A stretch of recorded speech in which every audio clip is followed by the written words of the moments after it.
Dan kitab An-Nasaih Diniyah adalah salah satu kitab yang sangat berkah, yang sangat manfaat, yang ditulis oleh Imam Abdullah bin Al-Haddad lebih daripada 350 tahun yang lalu. Dan kitab ini diterjemahkan ke dalam belasan bahasa, bukan cuma bahasa Indonesia saja, tetapi juga dalam bahasa Melayu pun juga. Dan salah satu terjemahan terbaik yang diterjemahkan dalam bahasa Melayu terbitan Singapura oleh Sayyid Ahmad bin Muhammad bin Sumait rahimahullah, murid daripada Syekh Umar bin Abdullah Al-Khatib, dan diterjemahkan juga dalam bahasa Swahili, terjemahkan dalam bahasa Inggris, dalam belasan bahasa. Kitab ini diterjemahkan, kitab yang penuh berkah. Al-Habib Ali bin Muhammad Al-Habsyi sahibul Maulid, itu ketika beliau berziarah kepada Imam Al-Haddad, itu beliau menyebutkan di dalam syair pujiannya kepada Imam Al-Haddad, bil fathi wal irsyadi wal imdadi sabatat qawaidu syekhina Al-Haddadi mustajmi'u sirri alladhi tasafat bihi aslafuhu wa khalifatul ajdadi abdat nasaihuhu uluman talama rada'at abidal ghayyi wal ifsadi. Dikatakan bahwasanya Al-Imam Al-Haddad, Al-Imam Abdullah bin Al-Haddad, yang ilmu beliau demikian luas, yang mana beliau menjadi rujukan para ulama dan para penempuh jalan menuju Allah. Mereka menempuh, mengambil daripada manfaat dan ilmunya Imam Abdullah bin Al-Haddad. Di antara keilmuan beliau yang paling termasyhur adalah kitab An-Nasaih Diniyah, abdat nasaihuhu uluman. Kitab Nasaih Diniyah yang beliau tulis ini, itu menunjukkan berbagai bidang-bidang keilmuan, yang mana di situ adalah penjelasan yang gamblang dan jawaban bagi orang-orang yang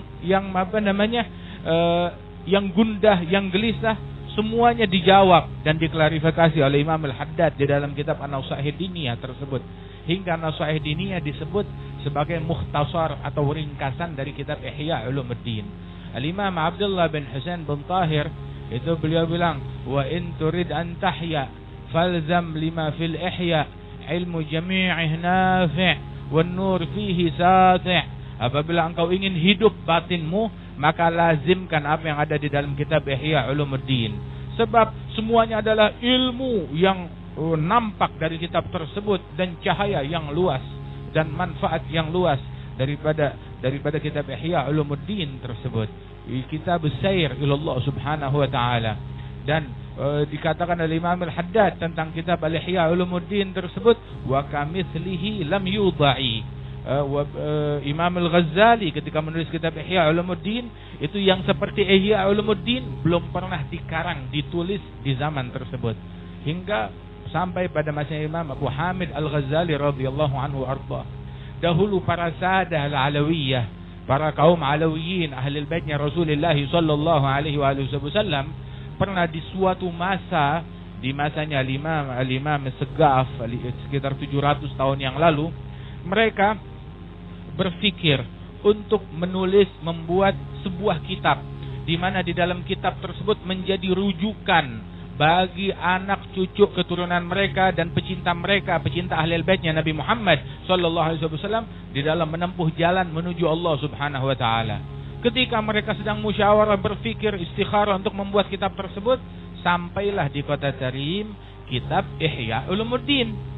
Ketika sampai kitab Ihya Ulumuddin, dibuka, diteliti, dibilang khalas, kita enggak perlu bikin kitab baru lagi. Semuanya yang kita mau ada di dalam kitab ini, di dalam kitab Ihya Ulumuddin tersebut.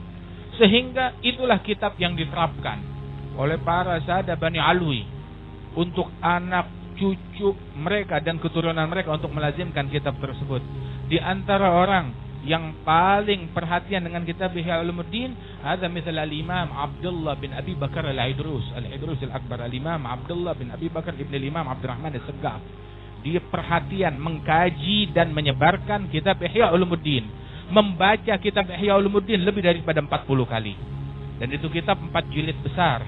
Membacanya lebih daripada 40 kali. Dan hampir-hampir menghafal Ihya Ulumuddin yang 4 jilid tersebut. Sehingga beliau pun menganjurkan untuk kitab ini disalin dan diperbanyak. Dan bahkan menganjurkan ini kitab terdiri dari 4 jilid. Jilid tentang ibadat, Jilid yang kedua tentang adat, rub'ul adat. Yang ketiga tentang rub'ul muhlikat, hal-hal yang bisa membinasakan seseorang dari perangai dan sifat. Dan yang keempat rub'ul munjiat, berbicara tentang hal-hal yang bisa menyelamatkan orang dari sifat-sifat yang luhur dan perangai yang mulia. Dan setiap jilidnya itu terdiri dari 10 kitab. Totalnya itu 4 jilid, 1 jilid ada 10 kitab dan 10 bahasan, 40 bahasan. Dan Imam Al-Idrus bilang menganjurkan untuk dibagi menjadi 40 bagian. Dan dibaca setiap hari 1 bagian, radhiyallahu anhu arbah. Dan beliau pun juga memberikan bisyarah bagi orang yang menulisnya, mengkajinya, memperbanyaknya, radhiyallahu anhu arbah. Kemudian lakin minat tatwili kallatil himam fasara fihi al-ikhtisar al-multazam. Al-Imam Al-Ghazali itu beliau merangkai daripada syariatnya Rasulullah sallallahu alaihi wasallam. Kemudian Al-Imam Sya'rani dia ringkas lagi apa yang dirangkum oleh Imam Abu Hamid Al-Ghazali.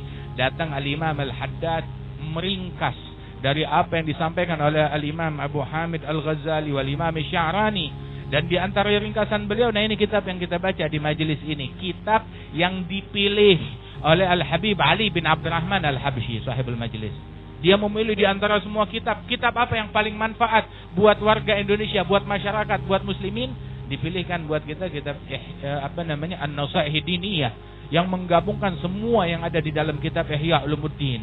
Itu sampai ulama bilang bahwasanya seandainya Imam Abu Hamid Al-Ghazali hidup setelah masanya Imam Al-Haddad, maka beliau pasti akan menukil dari kitab-kitabnya Imam Abdullah bin Al-Haddad.